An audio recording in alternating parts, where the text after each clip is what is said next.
প্রথম আলো ও daily star কার্যালয়ে সন্ত্রাসী হামলা, লুটপাট ও অগ্নিসংযোগের দুই পৃথক মামলায় আরও ১১ আসামিকে কারাগারে পাঠানো হয়েছে।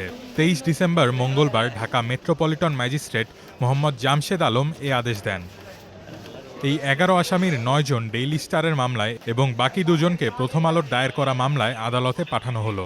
দুই মামলায় এখন পর্যন্ত মোট ২৬ জনকে কারাগারে পাঠালেন আদালত।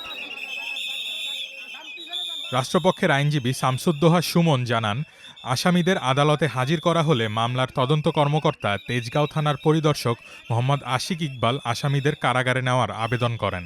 ডেইলি স্টার এবং প্রথম আলো পত্রিকায় মামলা হয়েছে। ডেইলি স্টারে আক্রমণের মামলার মোট ৯ জন আসামিকে আদালতে উপস্থাপন করে জেল হাজতে প্রেরণের জন্য আমরা রাষ্ট্রপক্ষে আবেদন করি এবং প্রথম আলোতে আক্রমণের মামলায় ২০ জন আসামিকে আমরা আদালতে উপস্থাপন করে জেল হাজতে প্রেরণের আবেদন করলেন। আসামি পক্ষ তাদের আইনজীবীর মাধ্যমে জামিনের আবেদন করেন। বিজ্ঞ আদালত উভয় পক্ষের শুনানি শ্রবণান্তে সন্তুষ্ট হয়ে আসামিদেরকে জেল হাজতে প্রেরণের নির্দেশ প্রদান করেন। ডেইলি স্টারের head of operation Mohammad Mizanur Rahman ২২ December সোমবার তেজগাঁও থানায় মামলা করেন। এ মামলায় ৩৫০ থেকে ৪০০ জনকে আসামি করা হয়েছে।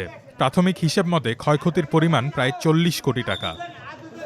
একই রাতে প্রথম আলোর কারওয়ানবাজার কার্যালয়ে হামলা, ভাঙচুর, লুটপাট ও অগ্নিসংযোগের ঘটনায় ৪০০ থেকে ৫০০ জন অজ্ঞাত ব্যক্তির বিরুদ্ধে মামলা দায়ের করা হয়েছে। এই মামলায় সোমবার ১৫ জনকে কারাগারে পাঠানো হয়েছে।